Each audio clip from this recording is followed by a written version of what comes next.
CM योगी ने एक बार कहा था कि बकरे की अम्मा आखिर कब तक खैर मनाएगी।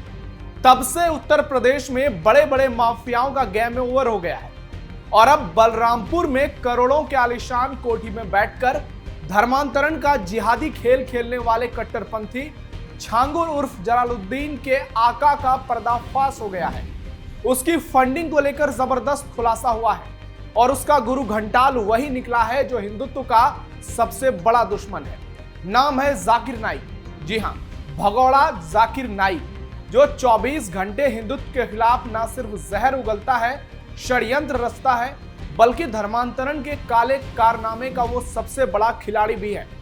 इस बात की पुष्टि होने लगी है कि छांगुर को धर्मांतरण के लिए फंडिंग जिहादी जाकिर नाइक ही करता था, जो मलेशिया में बैठकर भारत को खोखला करने का नापाक खेल खेलता रहता है, जो भारत का भगौड़ा है, जिस पर कई हिंदू संगठनों ने लाखों का इनाम तक रखा है। लेकिन अब भगौड़े इस्लामिक प्रचारक जाकिर नाइक और उसकी संस्था इस्लामिक रिसर्च फाउंडेशन यानी IRF पर शिकंजा कसता नजर आ रहा है। ईडी और दूसरी सेंट्रल एजेंसियों को इस मामले में विदेशी फंडिंग के अहम सुराग मिले हैं, जिसमें UAE, तुर्की, कनाडा, अमेरिका, यूनाइटेड किंगडम और कई इस्लामिक देशों से पैसे आने की बात सामने आई है। जांच में सिमी और PFI जैसे प्रतिबंधित संगठनों की भूमिका भी सामने आ रही है, जिसके बाद योगी सरकार और भी ज्यादा एक्टिव हो गई है, क्योंकि मामला अब जाकिर नाइक से जुड़ गया है। वहीं आगरा से लापता हुई 2 बहनों को यूपी पुलिस ने ऑपरेशन स्मिता के जरिए फिल्मी स्टाइल में ढूंढ निकाला। नमस्कार, कैपिटल टीवी उत्तर प्रदेश के स्पेशल शो थर्ड आई में आपका स्वागत है। मैं हूं नवेंदु। आज के थर्ड आई में पहले बात करेंगे हिंदुत्व के दुश्मन छांगुर और उसके अब्बा जाकिर नाइक की। फिर आपको ऑपरेशन अस्मिता की शानदार कहानी से भी रूबरू कराएंगे। छांगुर पर सबसे बड़ा खुलासा, भगौड़ा जाकिर नाइक करता है फंडिंग, मलेशिया से हो रही घिनौनी साजिश। अब छांगुर जाकिर के दिन पूरे। ATS और ED की जांच में पता चला है कि मलेशिया में छिपकर बैठे जाकिर नाइक की कई कंपनियां छांगुर के गिरोह को फंडिंग कर रही है। बलरामपुर जिले में छांगुर उर्फ जलालुद्दीन की अगुवाई में एक संगठित गिरोह अवैध धर्मांतरण का घिनौना खेल खेल रहा था, जिसके खुलासे के बाद यूपी पुलिस की ATS ने मास्टरमाइंड छांगुर को गिरफ्तार किया। जांच में पता चला कि इस नेटवर्क का उद्देश्य भारत नेपाल सीमा के जिलों, विशेष रूप से बलरामपुर को निशाना बनाकर बड़े पैमाने पर धर्मांतरण कराना था। इस रैकेट में महिलाओं और नाबालिगों को विशेष तौर पर टारगेट किया गया। उन्हें बहला फुसलाकर या जबरन धर्म परिवर्तन के लिए मजबूर किया गया। फिर ED की जांच में खुलासा हुआ कि इस अवैध धर्मांतरण रैकेट को विदेशों से भारी फंडिंग हो रही है और अब पता चला है कि इस्लामिक कट्टरपंथी प्रचारक भगौड़ा जाकिर नाइक और उसकी संस्था IRF की भूमिका इससे जुड़ी है। UAE, तुर्की, कनाडा, अमेरिका, UK और कई मुस्लिम देशों से 100 करोड़ रुपए से अधिक की फंडिंग का मनी ट्रेल सामने आया है।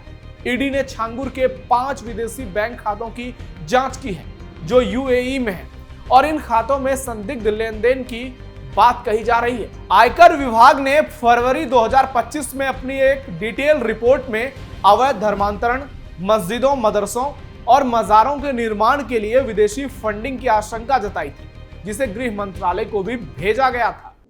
मलेशिया से नापाक खेल कर रहा है जाकिर नाइक। भगौड़ा जाकिर नाइक, जो 2016 में भारत में मनी लॉन्ड्रिंग और आतंकवाद को बढ़ावा देने के आरोपों के बाद मलेशिया फरार हो गया था, वो लंबे समय से चल रहे अवैध धर्मांतरण और कट्टरपंथी गतिविधियों में शामिल है। उसकी संस्था IRF और पेस TV पर भारत, बांग्लादेश, कनाडा, श्रीलंका और यूनाइटेड किंगडम में प्रतिबंध लगा हुआ है। ED की जांच में यह भी सामने आया कि नाइक ने अपनी संस्था के जरिए 2003 से 17 के बीच UAE, सऊदी अरब, बहरीन, कुवैत और ओमान जैसे देशों से 64 करोड़ रुपए से अधिक की संदिग्ध फंडिंग प्राप्त की थी, जिसका उपयोग भारत में संपत्तियां खरीदने और कट्टरपंथी सामग्री प्रसारित करने में किया गया। जाकिर नाइक भारत से भगौड़ा घोषित है।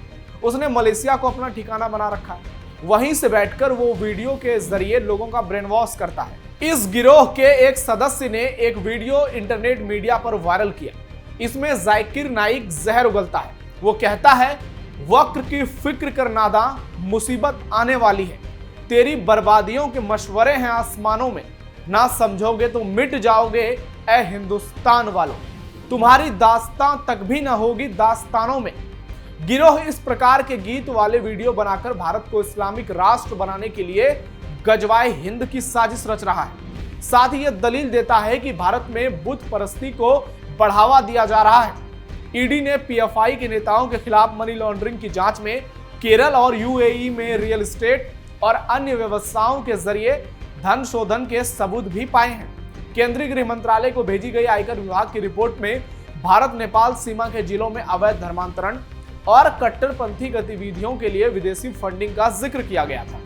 इस रिपोर्ट के आधार पर ईडी और दूसरी केंद्रीय एजेंसियां अब इस नेटवर्क को पूरी तरह से ध्वस्त करने की दिशा में काम कर रही है। बलरामपुर में छांगुर के ठिकानों पर ईडी ने हाल ही में 14 जगहों पर छापेमारी की, जिसमें मुंबई के बांद्रा और माहिम में भी कार्रवाई की गई। जांच में 2 करोड़ रुपए के एक संदिग्ध लेन देन का पता चला, जो छांगुर के सहयोगी शहजाद शेख के खाते में सीधा ट्रांसफर किया गया था। यानी अब छांगुर की मुश्किल काफी बढ़ गई है और जाकिर नाइक की भी।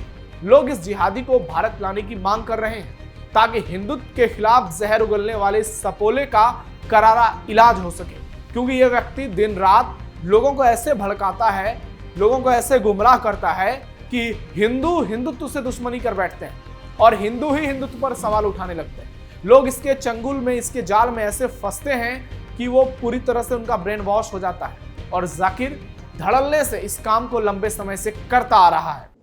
योगी पुलिस का जबरदस्त ऑपरेशन। एक ओर छांगुर पर यूपी पुलिस ताबड़तोड़ कार्रवाई कर रही है, दूसरी ओर सोशल मीडिया पर इस वक्त ऑपरेशन अस्मिता को लेकर योगी पुलिस और योगी सरकार की जमकर तारीफ हो रही है। दरअसल यूपी की आगरा पुलिस ने ऑपरेशन अस्मिता चलाकर लापता बहनों को खोज निकाला। साइबर सेल की मदद से सुराग मिलने पर 11 टीमों को 6 राज्यों में भेजा गया। कोलकाता और गोवा में विशेष दबिश दी गई। एक महिला दरोगा ने मतांतरण के लिए संपर्क करके अहम जानकारी दी। वहीं डीजीपी ने पुलिस टीम को 1 लाख रुपए का इनाम भी दिया। लापता सगी बहनों की बरामदगी को ऑपरेशन अस्मिता के साथ पुलिस ने मजबूत प्लानिंग की। कोलकाता में युवतियों के होने का अहम सुराग मिला, जिसके बाद पुलिस एक्टिव हो गई और वहां 4 टीमें भेजी गई। हवाई मार्ग से पुलिस की टीम गोवा गई। ऐसे ही समय में पुलिस ने सभी 6 प्रदेशों में दबिश दी और ऑपरेशन सफल हो गया। पुलिस आयुक्त ने बताया कि दोनों बहनें मोबाइल नहीं ले गई थी। घर से गए हुए बहुत समय बीत चुका था। इंटरनेट मीडिया पर अपने असली नामों से वो एक्टिव नहीं थी। अपने घर वालों से बातचीत में कई जानकारियां उन्होंने दी थी। इसके बाद साइबर सेल ने काम करना शुरू किया। इंस्टाग्राम पर कनेक्टिंग रिवर्ट आईडी मिली, पुलिस ने उसे खंगाला। कोलकाता का पता मिला, उस आईडी से जुड़े दूसरे नामों के प्रोफाइल खंगालने पुलिस ने शुरू कर दिए। पुलिस की ओर से एक महिला दरोगा ने मतांतरण के लिए संपर्क किया। उस आईडी से फिर रिस्पॉन्स मिला। इसके बाद पुलिस ने सभी कड़ियों को आपस में जोड़ा और यहां से आयशा का सुराग मिलने के बाद बैंक खातों की जानकारी मिली। हर दिन जांच आगे बढ़ती जा रही थी। 7 आरोपियों के खिलाफ सुराग मिलने के बाद उन्हें कोर्ट से गैर जमानती वारंट दिए गए। मजबूत सुराग मिलने के बाद 4 दिन पहले पुलिस आयुक्त ने 11 टीमों को 6 राज्यों में भेजा। कोलकाता में युवतियों की मौजूदगी थी।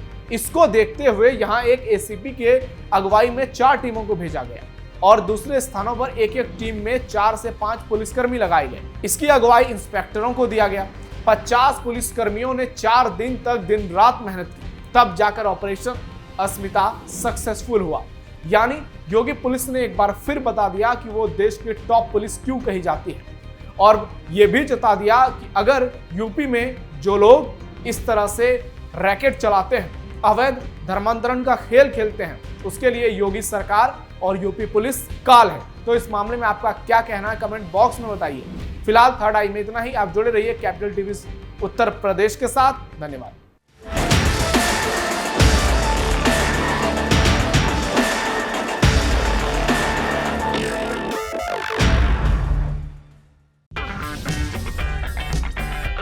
अगर आपको हमारा वीडियो पसंद आया हो तो इसे लाइक करें, हमारे चैनल को सब्सक्राइब करें और हाँ, बेल आइकन दबाना ना भूलें ताकि आप तक हमारे वीडियो की नोटिफिकेशन पहुंचती रहे।